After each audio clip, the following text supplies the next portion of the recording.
The Netflix original series, The Umbrella Academy, is kind of like X-Men meets Lemony Snicket with a little bit of time travel and fringe thrown in.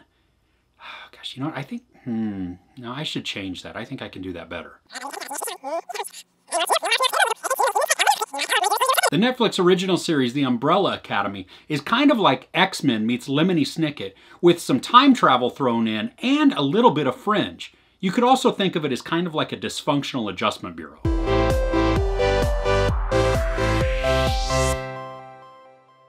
When I saw the trailer for The Umbrella Academy, I was cautiously hopeful that it was going to be okay. I thought it looked a bit campy, a bit silly, and probably a bit stupid. But I was willing to give it a chance, but keeping my expectations super low because, you know, the trailer itself, while it gave glimpses of goodness, it also left me feeling kind of like, oh yeah, I don't know about this. The premise is in October of 1989, 43 women give birth. But the trick is that they were not pregnant when that day began.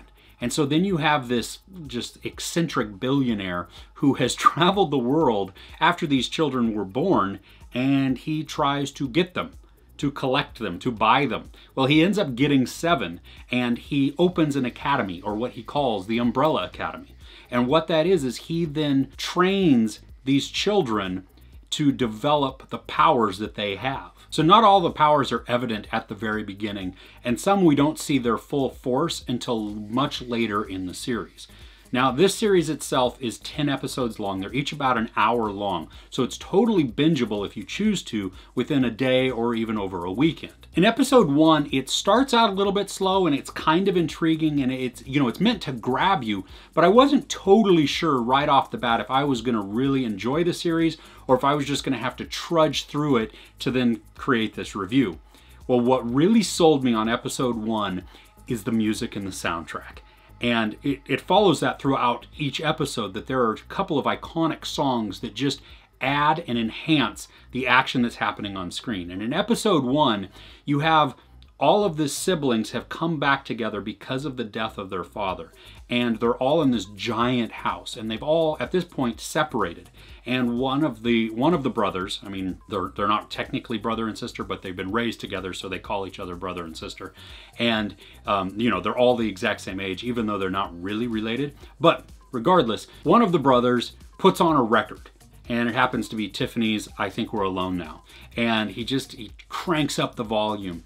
And you just see him sitting there. And then the camera cuts to each child. Well, actually not child. This is much, 20 or 17 years in the future to present day.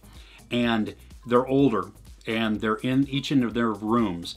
And the music begins. And you just see each of them start to just kind of bop along a little bit.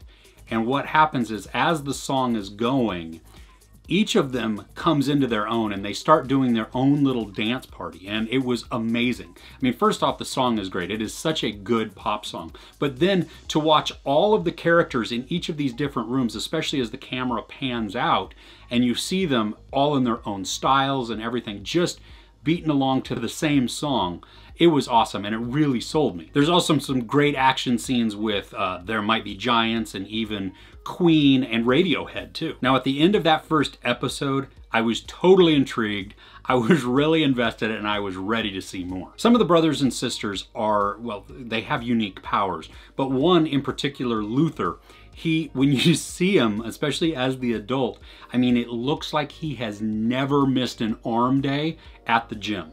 And he probably needs a little work on the legs because he is just way out of proportion. And it's answered later on, but it's just funny to see because he is just this, like up here, just massive. And then he just kind of tapers down and he's normal after that. And he has a normal little head also, so it's totally out of proportion. One of the sisters can speak, and she said, I heard a rumor.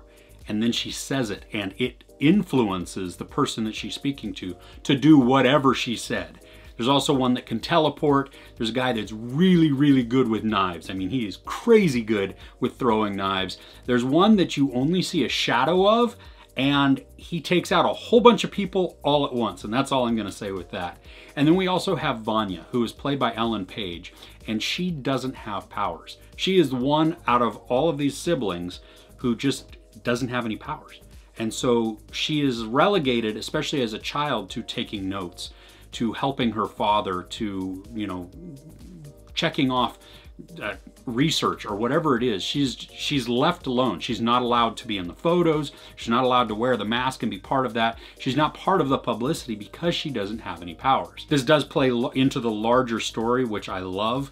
And as each episode unveils, you get more and more into each character. And I love that also that they spend time in each episode delving in a little bit more to each character. So they'll focus on one brother here or one sister here, all the while taking care of the rest of the story as it progresses. We also have two time-traveling hitmen, Cha-Cha and Hazel, and they are outstanding. They are this great addition that is just kind of weird and off to the side. I mean, this whole thing is because it's a superhero comic book adaptation, you know, you're making your own world in this. And so they can do a lot of things that are outside of reality and yet totally work.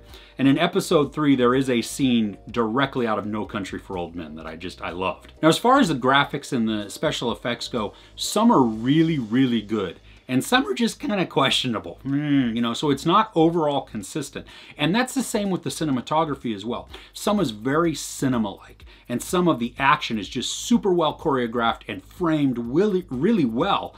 And then you also have some scenes that look like they were shot on some old GoPro. I mean, just the perspectives are really distorted, and, you know, cars are super, super long, or it's almost fish-eyed, and so it causes this distortion. And it's not used as an effect. It was just kind of a weird camera choice. As far as the acting goes, parts of it are overly melodramatic. I mean, it's almost at points like you're watching some soap opera.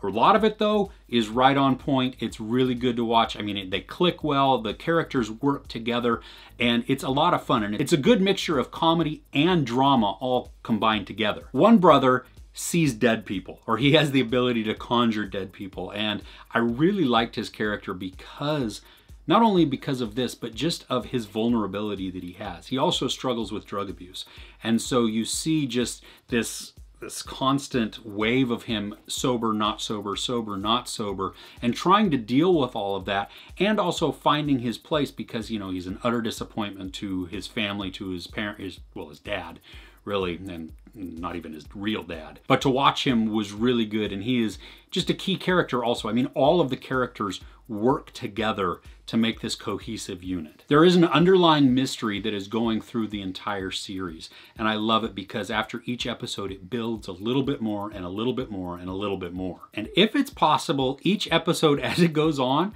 they get a little more weird. And that's not a bad thing. I mean, it just adds this feel of campiness to it, but it totally works, and it's really enjoyable. In episode 7, there is a scene that is taken right out of the Incredibles playbook, and then it turns way darker. And so it was really good to watch that. And just, the whole thing pulls from all kinds of pop culture influences and movie influences and melds them all together to work in a really unique way. The series itself is satisfyingly refreshing. I mean, even though, like I said, it pulls all of these other influences in, they work together, and it feels fresh, it feels unique, and it's a lot of fun to watch. The Umbrella Academy is based off a Dark Horse comic, and it's written and conceived by Gerard Way, who was the frontman for My Chemical Romance. And so you get a little bit of this emo feel to it, and just this kind of underlying tone of melancholy, but yet there is hope in it. There is some outstanding action. I mean, it's just a lot of fun all the way around. At the beginning of episode 7, I made a prediction because all of the pieces had really started to fall together. And on part of it, I was totally right. And on part of it, I was wrong. And I enjoyed that because I didn't see every single twist coming. So it still left a little bit of unknown to me, even though I could see where it was going and how it was progressing. And that didn't bother me. It wasn't like it ruined it. You know, sometimes when you see a mystery or you're watching the show and you figure out what it is and you're like, oh, this is just crap now. No, with the Umbrella Academy, I was still invested and I was still like, ooh, this is great. And what are they gonna do over here? Because there's so many other moving parts that just because I thought I had figured out one of them didn't mean I had figured out everything. I cannot wait for season 2. I mean, it totally sets it up for a second season, and I am all in. Even though some parts of the series are cheesy, I'm totally invested, and I loved it. It worked. There is no sex or nudity, but there is plenty of profanity and violence. I am super excited for season 2, and I loved this first season, and I'm ready to watch it again. I give The Umbrella Academy 4.5 out of 5 couches. Have you read the Dark Horse comic? I'm curious at how well the series matches up with what was written and what was illustrated. Let me know in the comments below. If you enjoyed this review, please give it a like. Also, don't forget to share and subscribe. I'm Chris. This is Movies and Munchies. Thanks for couching with me.